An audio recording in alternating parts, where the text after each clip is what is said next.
آج کل تو جو ہے وہ چند ٹگوں پہ ایمان فروخت کیا جا رہا ہے۔ حضور نے اس دور کی نشاندہی کرتے ہوئے فرمایا تھا کہ لا یبق من الاسلام الا اسمہ ولا یبق من القرآن الا رسمہ مساجدہم عامرۃ وہی خراب من الہدی، اور پھر فرمایا تھا یصبح الرجل مومنا ویمسی کافرا یبیع الرجل دینہ بعرض من الدنیا، دنیا کی چند کوڑیوں کے بدلے لوگ ایمان بیچا کریں گے۔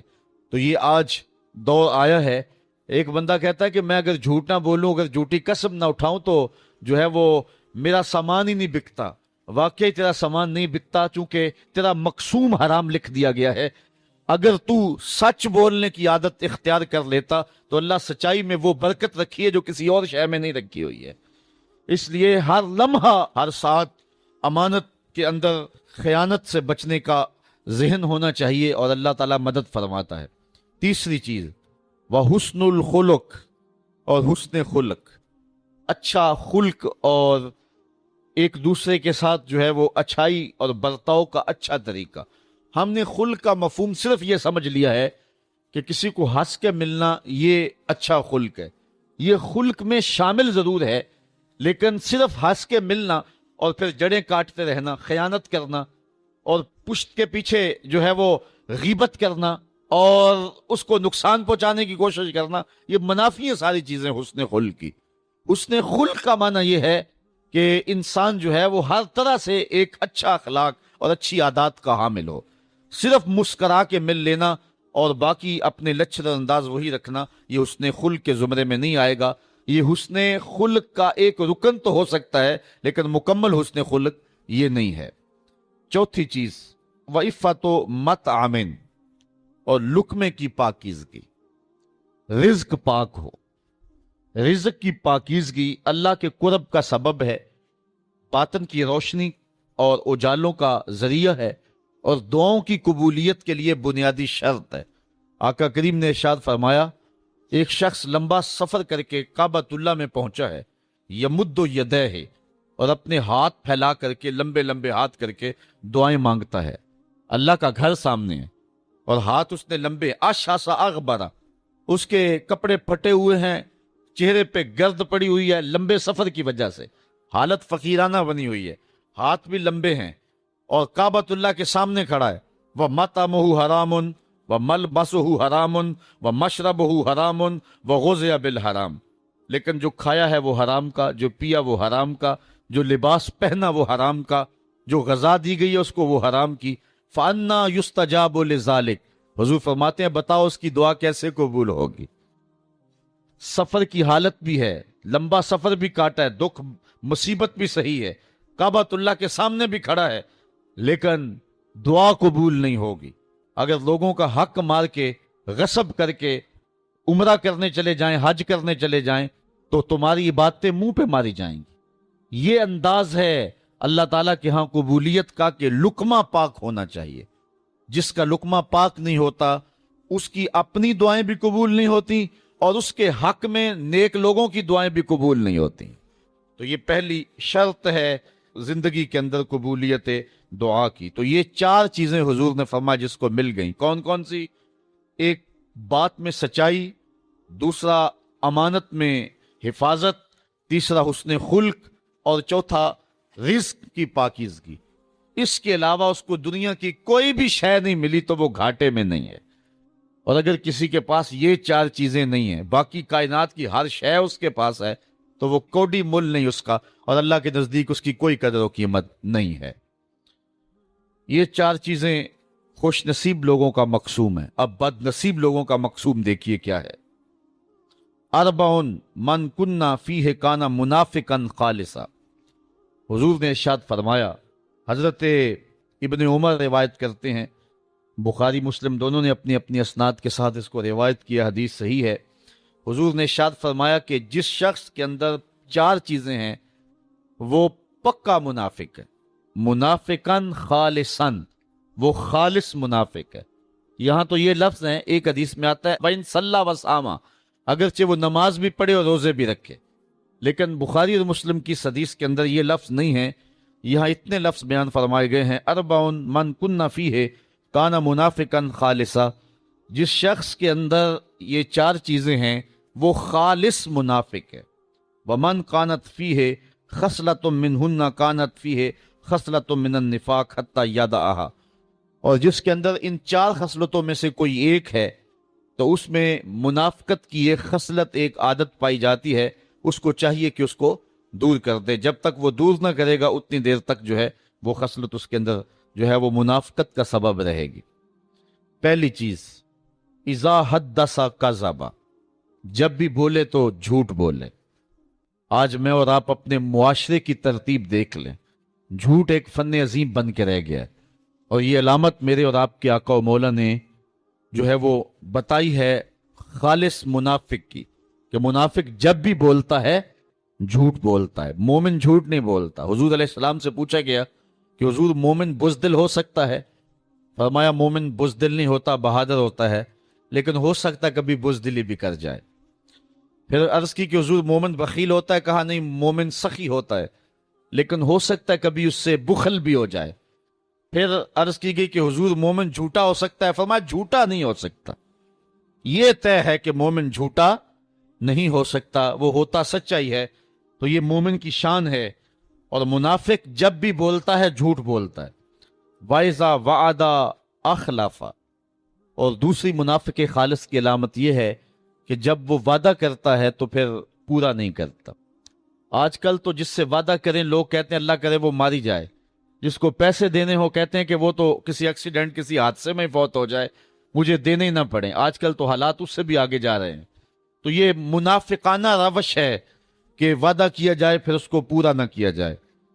تیسری بات، وَإِذَا عَاهَدَ غَدَرَ. اور جب وہ کوئی عہد کرتا ہے تو پھر وہ پورا نہیں کرتا، عہد کی پاسبانی نہیں کرتا، غداری کر جاتا ہے. جو عہد کیے ہوئے ہوں ان کو ہر صورت میں قائم رکھنا پڑتا ہے. غزوہ بدر کے موقع پہ حضرت حسین رضی اللہ تعالی عنہ اور ان کے بیٹے یہ مکے سے ہجرت کر کے مدینے کی جانب آ رہے تھے.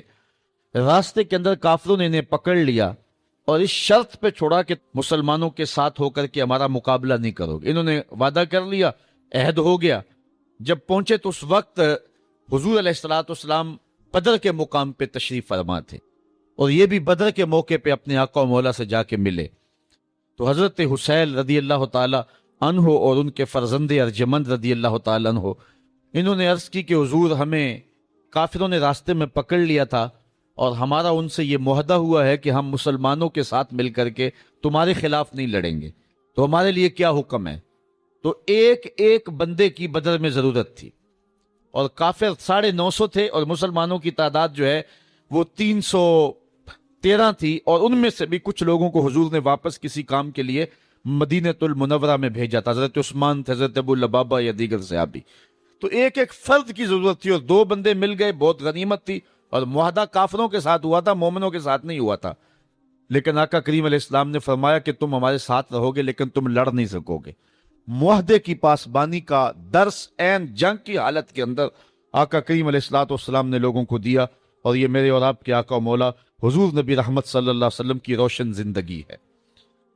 آقا کریم علیہ السلام نے کسی سے وعدہ کیا کہ میں تمہارے انتظار میں یہاں کھڑا ہوں، وہ جا کے بھول گیا اور حضور علیہ السلام 3 دن تک اس کے انتظار کے لیے وہیں کھڑے رہے.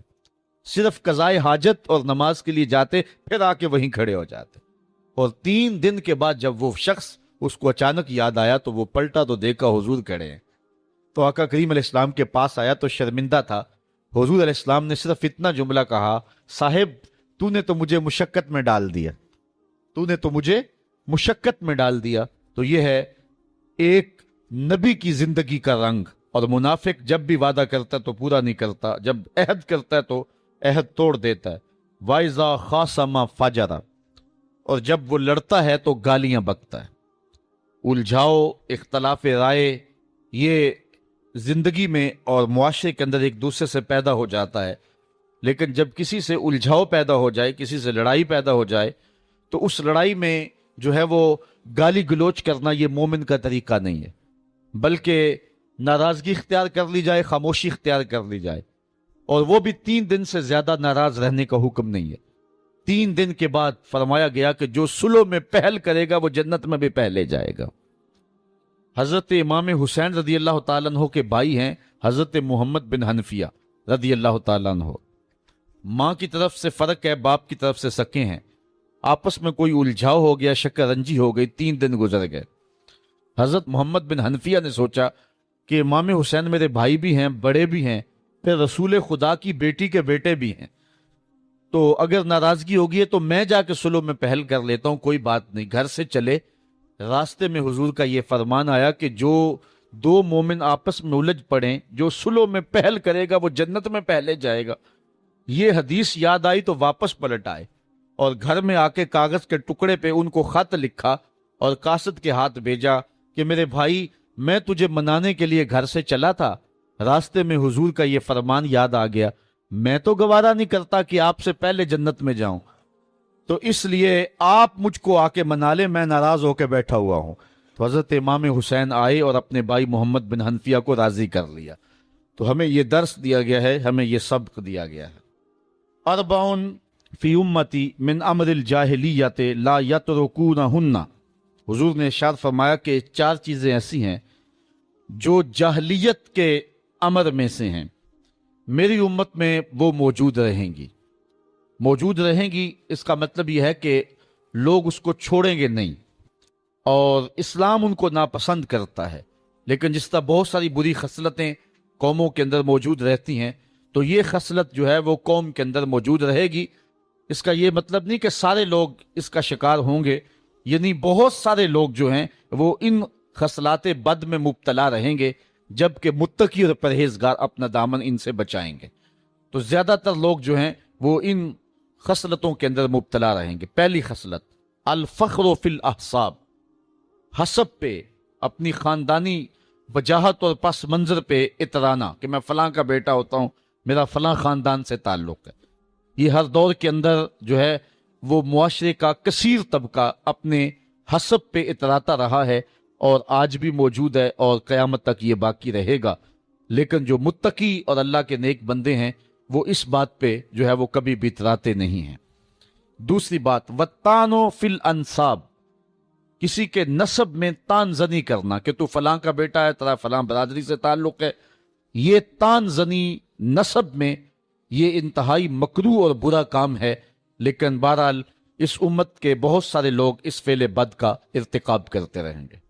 والاستسقاء بالنجوم، اور استسقاء بالنجوم یعنی ستاروں کے معاملے، یہ امت کے اندر ہر دور کے اندر جو ہے وہ موجود رہے ہیں۔ والنیاحۃ، اور چوتھی چیز جب کوئی شخص فوت ہو جائے تو اس کے سرہانے عورتوں کا بین کرنا، تو یہ بین کا سلسلہ یہ انتہائی جو ہے وہ مکروہ ہے اور شریعت نے ناپسند کیا، بلکہ حضور نے یہاں تک فرمایا لیس منا من ضرب الخدود وشق الجیوب ودعا بدعوی الجاہلیہ۔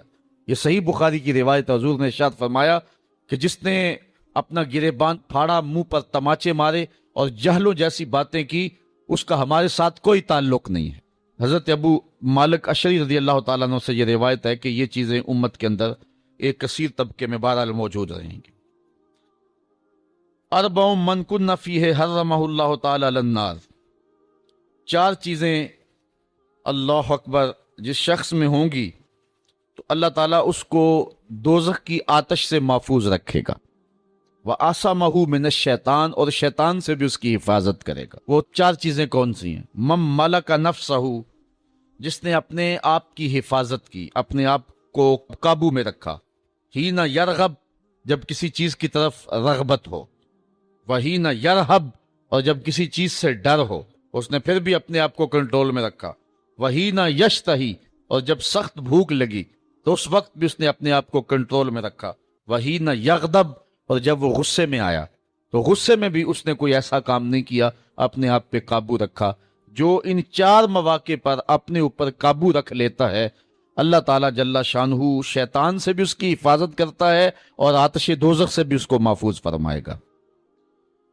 اور ایک حدیث میں فرمایا وَأَرْبَعٌ مَّن كُنَّ فِيهِ نَشَرَ اللَّهُ تَعَالَىٰ عَلَيْهِ رَحْمَتَهُ وَأَدْخَلَهُ الْجَنَّةَ، 4 چیزیں جس شخص میں ہوئیں اللہ تعالیٰ اپنی رحمت کو اس کے اوپر پھیلا دے گا اور اللہ تعالیٰ جل شان اس کو جنت میں داخل کرے گا۔ من آوا مسکینن، جس نے کسی مسکین کو ٹھکانہ دیا، وَرَحِمَ الضعیف، اور کمزور پہ رحم کیا، وَرَفِقَ بِالْمَمْلُوک، اور اپنے غلام پہ ملازم پہ نرمی کی، وَأَنفَقَ عَلَى الْوَالِدَيْنِ، اور والدین پر مال خرچ کیا۔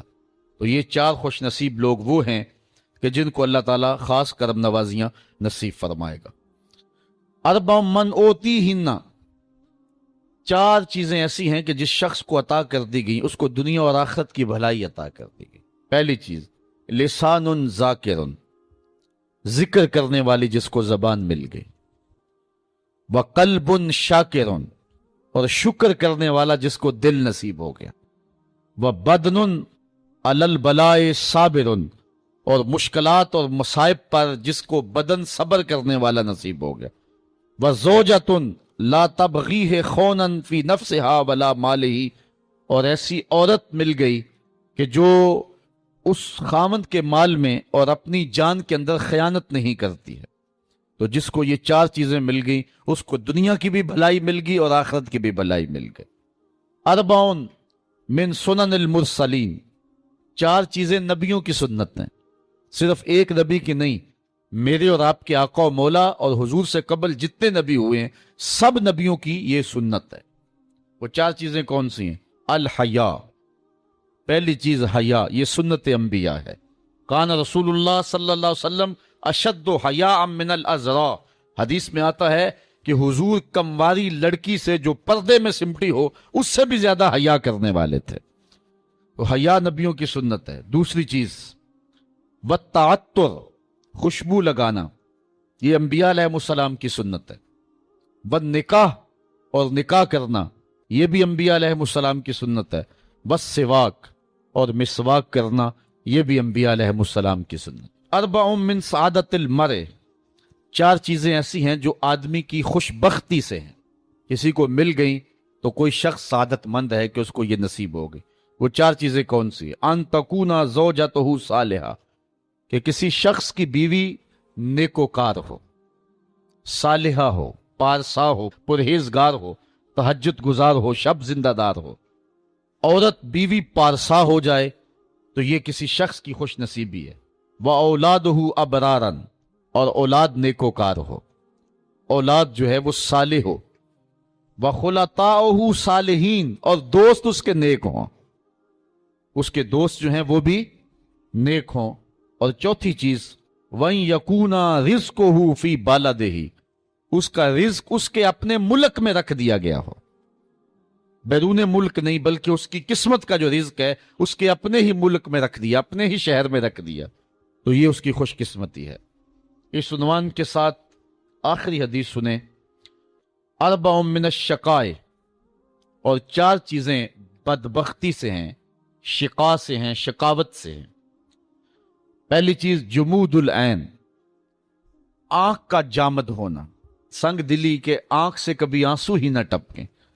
4 صدی کے مجدد بھی ہیں اور محدث بھی، حضرت امام ابو نعیم الاصفہانی، ان کی ایک کتاب ہے معرکۃ الآراء، تصنیف حلیہ شریف، اس کا ایک جملہ مجھے اب یہاں یاد آیا۔ آپ فرماتے ہیں لا خیر فی عین لا تبکی من خشیت اللہ، اس آنکھ میں بلائی ہی نہیں جو اللہ کے خوف سے روتی نہیں ہے۔ اور حدیث میں آتا ہے کہ جو شخص خوف خدا کی وجہ سے رویا اور اس کے پلکوں کے بالوں میں سے ایک بال کی جڑ بھیگ گئی تو قیامت کے دن وہ بال کھڑا ہو جائے گا، عرض کرے گا مالک یا اس کو جنت عطا کر دے یا مجھے نکال لے۔ تو اللہ تعالیٰ جل شانہ بال تو نہیں نکالے گا لیکن اس شخص کو جنت عطا فرما دے گا۔